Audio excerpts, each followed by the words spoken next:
Hello everybody, hope you're all well. My wrist is slowly on the mend. Thanks to everybody who showed you concern and was asking how I'm doing. And yeah, well, it's out of the splint, so that's always good. I've been going a little bit easy on the playing still and making sure I'm warmed up before I play. So I've been doing some exercises which I'll sort of go through with you guys for you guys to sort of practice and incorporate into your warm-up. Warm-ups are very useful before you play. Obviously, I've done an injury, and it's probably from not doing enough warm-ups before I did any sort of hard playing. So I'm incorporating this to every gig that I do to make sure I'm well limbered up, and I think you should probably do too. So the first one is quite basically a chromatic scale. What I'm doing here, with these exercises, I'm not being specific to fret, but I'm being specific to fingers. I'm not going to try and do any large stretches because large stretches cause a bend in the wrist, and I'm going to try and avoid that for as long as possible until it's fully recovered. So I'm basically doing 1 fret per finger, which is hopefully nice and easy. As a chromatic scale would be, it is 1, 2, 3, 4. Nice and easy. Now when I go onto the next string, I want to be going down a semitone, or down a fret, should I say. So then it goes, so it joins a semitone after the string before. And so I'll go, and I'll do exactly the same thing for the next string, and the next one. And when I get here, I want to slide up a semitone, and then come down again. And then do the same sort of thing, but backwards. And when I get down to my first finger on the first string, I want to go down again. So if you do get this right, it should sound like a seamless chromatic scale.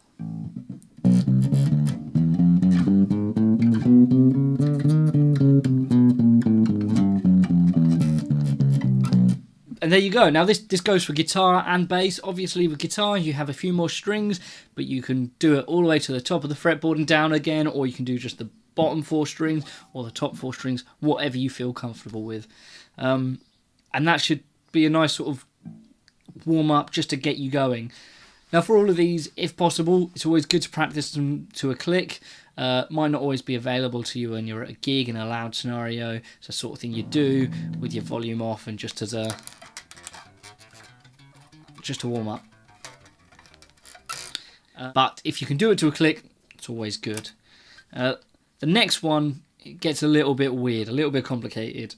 And it's one that I was taught by Spencer Horton of Mohawk. I don't know where he got it from. I'm not sure if it was one of his, but it's a really cool little technique. And what you want to do is you want to start again, 1 finger per fret, and this goes over 2 strings. And with the bottom string you go 1, 4. On the top string you go 2, 3. Then you go 1, 4 on the top string, and then go back to the first string, 4, 2 and 3. I don't know if I've explained that very well, but basically on the low string 1, 4, on the higher string 2, 3, on the higher string again 1, 4, and then back to the lower string for 2, 3. And if you get that right, you can repeat that over and over again, and it sounds really weird and cool, and it sounds like this.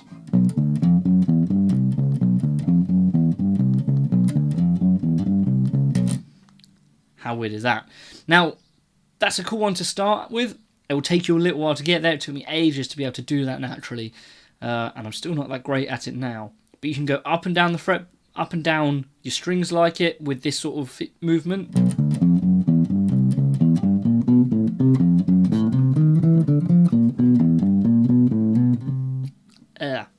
Obviously you need a bit more practice with that. Or you can do another one which is a lot harder, which is where you go diagonally. Now I'm going to start on the 3rd fret, and I'm going to go up and then down as I go up and down the strings.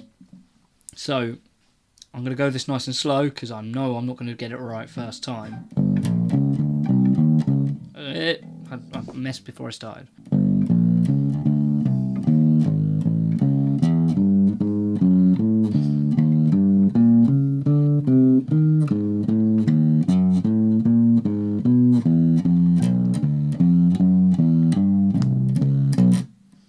There you go. So that's a bit weird. Now, once you get good at that, you can sort of practice that at speeds, and it's a good way to sort of get you sort of out of playing box shapes and sort of going up and down the neck in sort of different ways. Obviously, you want to start this one slow, speed it up, but once you get good at it, definitely whack out the click track, a metronome, and play along with it when possible, because that's a really hard one to sort of rhythmically get consistent. Now, for the last one is half of the easiest one and half of the hardest one, because it's going up and down the fretboard on 2 frets with 2 fingers.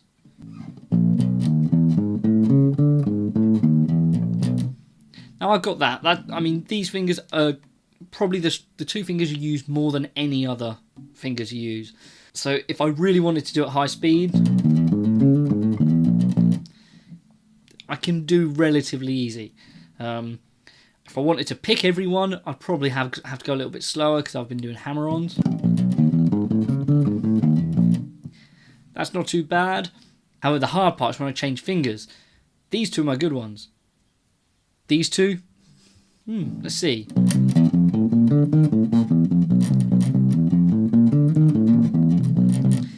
Yeah, not too bad. What about these 2?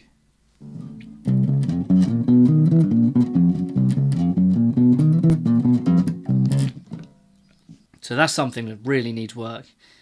So you can sort of combine these into a sort of riff, if you like, and do sort of up and down once on each group.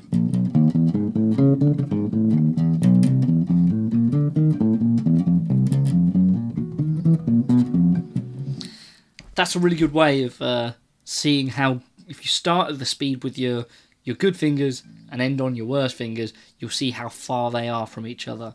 And I was going easy with these fingers, so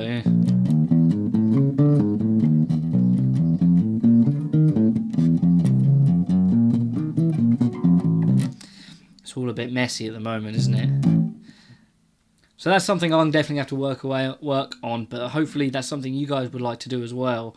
All of these are pretty much using the same sort of finger per fret method. There are loads more other exercises that I can sort of... There are loads of other exercises that I do that are a little bit more theory based, but these are really good for just warming your hand up and getting your speed up. Making your left hand and your right hand move at the same speed is the important part in all of this, really. So yeah, let me know how you do. If there's any of you guys who are trying it out, if you get good at it, chuck a video up and send me a link. I'd love to see you guys doing it well. Or if you're struggling with it, again, send me a video and see if there's anything that I can point out that might help you sort of get faster at it and get better at it. Well, that's pretty much all we've got time for today, because I think somebody wants to go for a walk. Is that right, Rosie? Do you want to go for a walk? Yeah? Okay, well, I'll have to see you next week then. If you like this video, please share it amongst your friends. And we'll see you next time. Isn't that right, Rosie? I don't know if you're even in the shot.